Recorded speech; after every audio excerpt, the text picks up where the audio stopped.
Hello everyone, welcome back to the Curse of Strahd player walkthrough guide. So in this video we're going to be covering the Village of Barovia. So, a few things of interest in this place. First off, we have the Mercentile named Bildrath. He sells some items, but at 10 times the price. He won't bargain since he's the only vendor in town, so don't even really bother trying.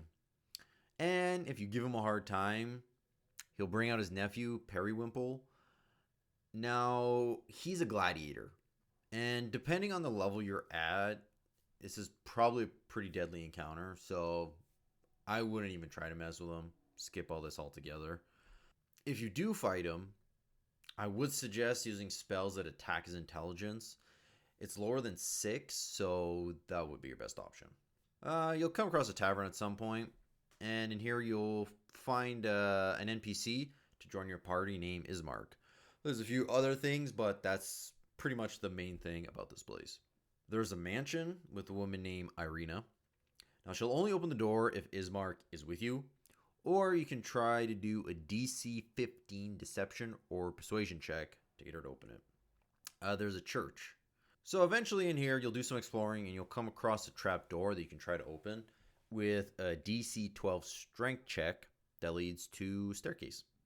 You'll come across a man named Donakvich who is praying for his son who's in the basement.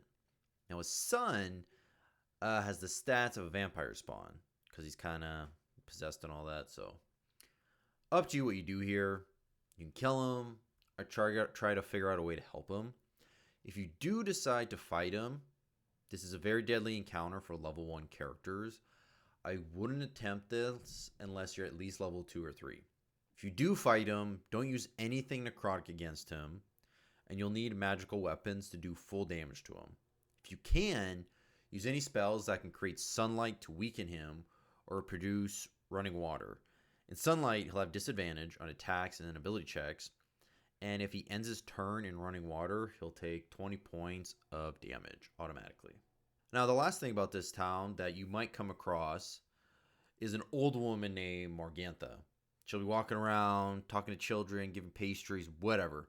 Don't fall for her shit. She's a night hag. So this is another deadly encounter, and I wouldn't attempt this. I wouldn't attempt fighting her unless you're at least level 3. You can try to intimidate her to get some info. Now, if you do fight her, be aware she is resistant to cold, fire, and weapons that aren't silver.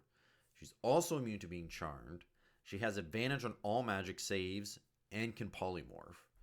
She has a +7 to hit and does an average of 13 points of damage.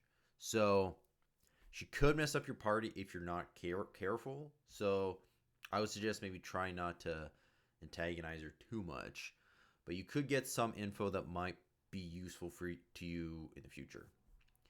So that's pretty much all the interesting points in the village of Barovia.